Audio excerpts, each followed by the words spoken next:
नमस्कार, मी अजिंक्य भातंब्रेकर. तुम्ही पाहताय न्यूज 18 लोकमत. जगाच्या पाठीवर मध्ये आता आपण महत्त्वाच्या आंतरराष्ट्रीय घडामोडींचा आढावा घेऊया. अमेरिकेतल्या कोरोना बळींची संख्या सोमवारी 6,60,177 पर्यंत पोहोचलेली आहे. डेल्टा व्हेरियंटचा प्रसार अजूनही वाढतोय. कोरोना रुग्णांची संख्या 4,09,86,279 पर्यंत पोहोचलेली आहे. जॉन हॉपकिन्स युनिव्हर्सिटीच्या centre for systems science and इंजिनिअरिंगनं ही माहिती दिलेली आहे. जगभरात अजूनही सर्वाधिक रुग्णसंख्या आणि कोरोना बळींची संख्या अमेरिकेतच आहे. न्यूयॉर्क शहरात रेस्टॉरंट, संग्रहालय, जिम, मनोरंजन ठिकाणांमध्ये काम करणारे कर्मचारी, तिथे येणाऱ्यांचं लसीकरण झालेलं असणं आता आवश्यक करण्यात आलेलं आहे. याआधी लसीकरण गरजेचं होतंच, पण आता ते अत्यावश्यक करण्यात आलेलं आहे.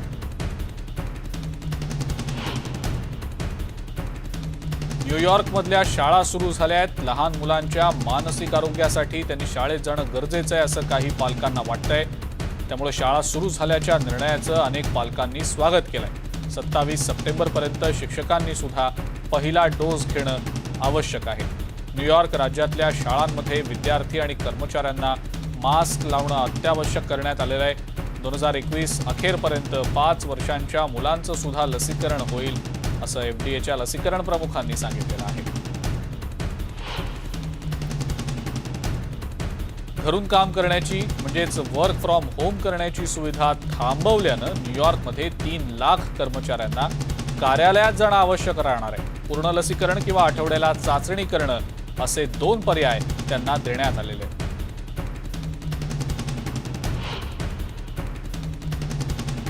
ब्रिटनमधली आरोग्य व्यवस्था ही जगातली सर्वोत्तम आरोग्य व्यवस्थांपैकी एक असल्याचं सांगत 12 ते 15 या वयोगटातल्या मुलांचं लसीकरण करण्याबाबत निर्णय घेतलेल्या एकंदरीतच मुद्द्याचं ब्रिटिश वॅक्सिन मिनिस्टर नदीम झाहावी यांनी समर्थन केलंय.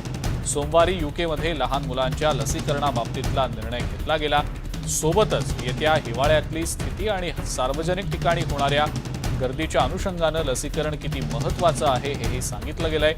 आरोग्य तज्ज्ञांनी केलेल्या सर्व शिफारशींचा विचार करता सरकारनं पुढील आठवड्यापासून लसीकरण सुरू करण्याचा निर्णय घेतल्याचंही त्यांनी सांगितलेलं आहे.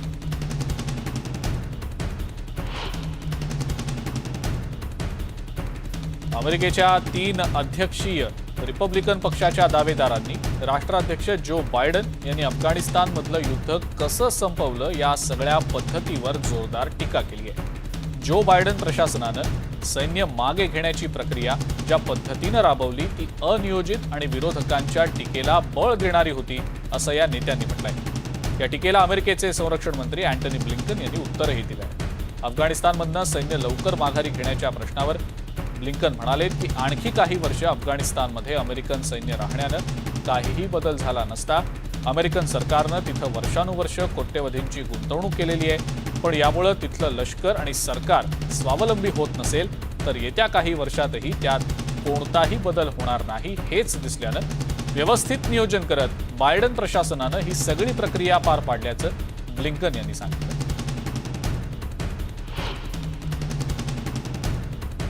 अफगाणिस्तानमधून येणाऱ्या निर्वासितांच्या विमानांना येत्या 7 दिवसांपर्यंत थांबवण्याचा निर्णय सरकार आणि सैन्याकडून घेतला गेल्याचं पेंटागॉनकडून सांगण्यात आलेलं आहे. अमेरिकेतल्या 3 महत्त्वाच्या विमानतळांवर ही विमानं उतरवली जात होती, पण या तळांवर अनेकांना गोवर सदृश आजार झाल्याचं उघडकीला आल्यानंतर या सर्वांना वैद्यकीय उपचार देऊन परिस्थिती नियंत्रणात आणल्यानंतरच या विमानांना उतरवायला परवानगी दिली जाईल असंही स्पष्ट करण्यात आलेलं आहे. व्हर्जिनियामधील डलेस एअरपोर्ट, फोर्ट पिकेट आणि विस्कॉन्सिनमधल्या फोर्ट मॅककॉय विमानतळांवर ही विमानं उतरवली जात होती.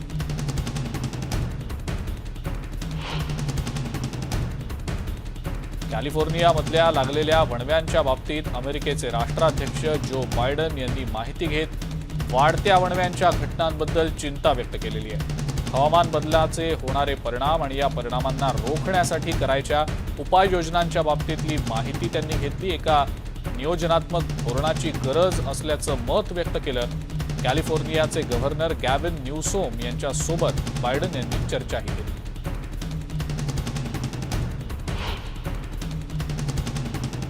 आयडा चक्रीवादळानंतर आता अमेरिकेवर निकोलस या वादळाचं संकट येऊन उभं ठाकलेलं आहे आणि याच अनुषंगानं लुइजियानाचे गव्हर्नर जॉन बेल एडवर्ड्स यांनी फेडरल सरकारला वादळासंदर्भात आणि पावसासंदर्भात लवकरात लवकर पूर्वसूचना जारी केली जावी अशी मागणी केलेली आहे। अमेरिकन हवामान विभागानं वर्तवलेल्या अंदाजानुसार निकोलस वादळामुळे मोठ्या प्रमाणात पावसाची शक्यता आहे। लुइजियानाच्या शहरी भागात पावसाचा जोर असणारच आहे, पण ग्रामीण भागात पावसाचा जोर हा काहीसा जास्त असेल अशीही शक्यता वर्तवण्यात येते।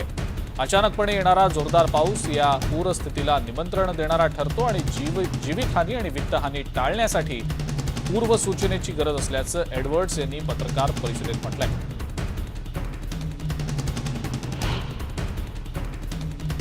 अमेरिकेचे राष्ट्राध्यक्ष जो बायडन यांनी अमेरिकेच्या पश्चिम किनारपट्टी भागातल्या जंगलांमध्ये लागणाऱ्या आगीच्या वाढत्या घटनांवर चिंता व्यक्त करत सरकारकडून शक्य त्या सगळ्या उपाययोजना केल्या जात असल्याचं स्पष्ट केलंय। नॅशनल इंटर एजन्सी फायर सेंटरला बायडन यांनी भेट दिली। या एजन्सीच्या अधिकाऱ्यांसोबत त्यांची बैठक झाली। बैठकीनंतर जो बायडन यांनी NIFCला जे काही लागेल ते सगळं दिलं जात असून आणखीही ज्या गोष्टींची गरज असेल त्या देखील वेळेवर पुरवल्या जाणार असल्याचं स्पष्ट केलंय। आयडाहोमधल्या बॉयसमध्ये ही बैठक पार पडली।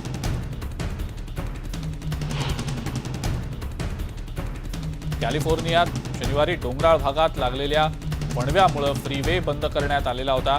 450 एकरांमध्ये पसरलेली आग आटोक्यात येत असल्यानं 5 मार्गिका पुन्हा खुल्या करण्यात आल्या। यात अग्निशमन दलाचे 2 जवान जखमी झाले।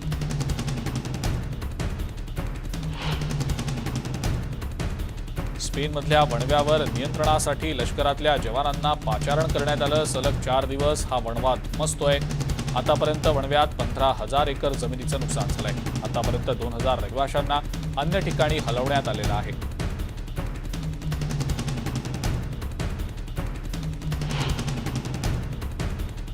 स्पेनमधल्या मालागा प्रांतात 7,000 हेक्टर परिसराचं वणव्यामुळे मोठं नुकसान झालेलं आहे। त्यामुळे नागरिकांना आता सुरक्षित स्थळी हलवण्यात आलंय। त्यात वणवा सलग 4थ्या दिवशीही आटोक्यात न आल्यानं आणखी 1500 नागरिकांना 2 शहरं आणि 4 गावांमधून सुरक्षित ठिकाणी नेण्यात आलं।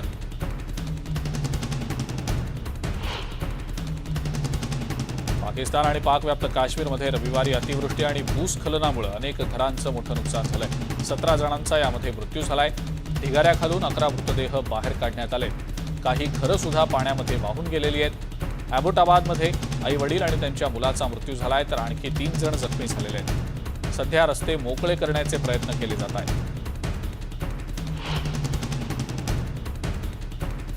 मेक्सिकोमध्ये रविवारी ज्वालामुखीचा उद्रेक झाला, ज्यामध्ये खूप मोठं नुकसान होतंय की काय अशी शक्यता वर्तवली जात होती, पण परिसरात या ज्वालामुखीच्या उद्रेकामुळे राख पसरलेली होती। रात्री 1:30च्या सुमारास ज्वालामुखीचा हा उद्रेक झाल्याचं दिसलं।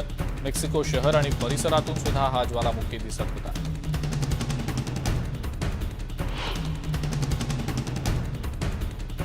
अमेरिकेचे राष्ट्राध्यक्ष जो बायडन यांनी कोरोना व्हायरसचा प्रादुर्भाव नियंत्रणात आणण्यासाठी सुरू केलेल्या योजनांच्या विरोधात शेकडो नागरिकांनी रस्त्यावर उतरून निदर्शनं केली। बायडन यांनी नुकताच बॉईससह 3 भागांचा दौरा केला। या भागांमध्ये जंगलांना लागलेल्या भीषण आगीच्या बचाव कार्याचा त्यांनी आढावा घेतला।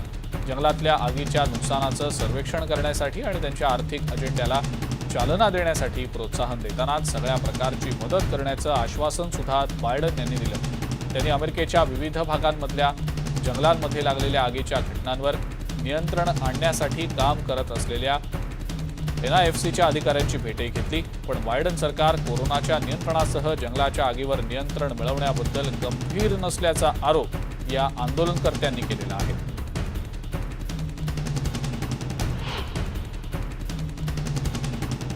UK बॉर्डर फोर्सच्या बोटींनी सोमवारी इंग्लिश खाडीमध्ये सुरक्षा सराव केलेला आहे। या सरावाच्या नंतर माध्यमांशी बोलताना ब्रिटनच्या मंत्र्यांनी स्थलांतरितांच्या बोटी या माघारी जातील अशी अपेक्षा व्यक्त केली।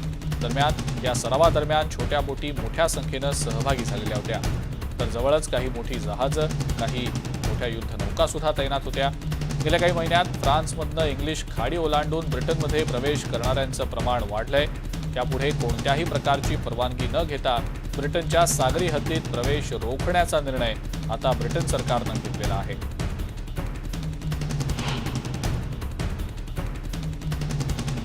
लेबनॉनचे नवे पंतप्रधान नजीब मिकाटी यांनी देशातल्या आर्थिक कोंडीला आळा घालण्यासाठी सर्व प्रकारचे प्रयत्न करण्याचं आश्वासन दिलं।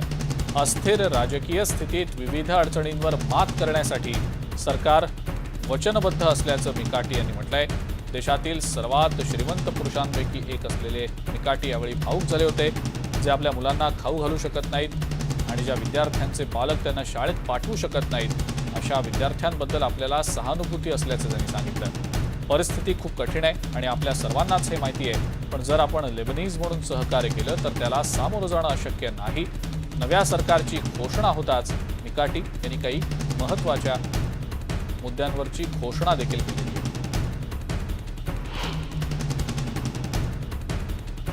अल्बेनियाच्या 140 नवीन संसद सदस्यांनी शपथ घेतली आणि एप्रिलमधल्या निवडणुकांनंतर संसदेच्या या पहिल्याच सत्रात नवीन सभापती निवडला जाण्याची शक्यता आहे। पंतप्रधान डी रामा यांच्या डाव्या विचारसरणीच्या समाजवादी पक्षाला 74 जागा मिळालेल्या आहेत, तर मुख्य विरोधी केंद्र उजव्या डेमोक्रॅटिक पक्षाला 59 जागा आहेत। सरकारवर भ्रष्टाचार आणि संघटित गुन्हेगारीशी संबंध असल्याचा आरोप करत 2 वर्षांच्या बहिष्कारानंतर डेमोक्रॅट्स संसदेमध्ये परतलेत। यामुळे संसदीय प्रक्रिया सुरळीत पार पडेल अशी अपेक्षाही व्यक्त केली जात आहे।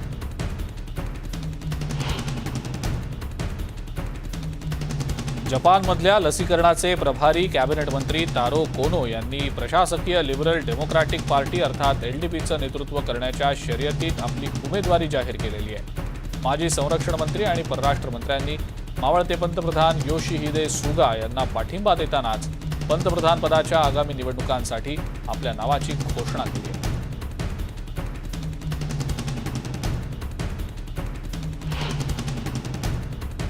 जगाच्या पाठीवर मध्ये वेळ झाली एका ब्रेकची। बघत रहा न्यूज 18 लोकमत।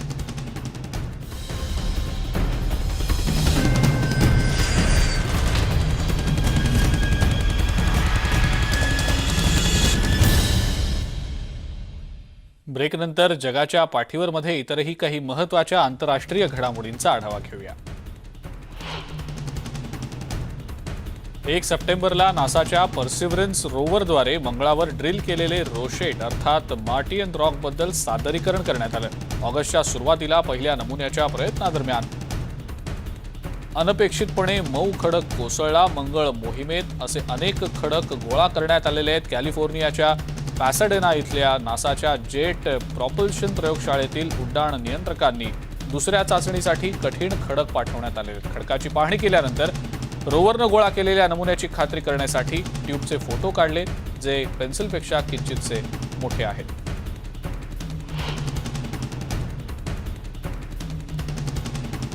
टोरी बर्चच्या फॅशन शोची काल सांगता झाली। टोरी बर्चच्या स्टोअर बाहेर मर्सर स्ट्रीटवर हा कार्यक्रम झाला। यानंतर बर्च यांनी म्हटलंय की हा संग्रह डिझायनर क्लेअर मॅककार्डेल यांनी प्रेरित केलेला होता, ज्यांनी 1940 आणि 50च्या दशकात महिलांसाठी अधिक उपयुक्त कपड्यांची कल्पना मांडली। तिनं ड्रेसेसमध्ये खास पॉकेट्स केले, तसंच बेल्ट आणि सॅशेस देखील जोडलेले आहेत।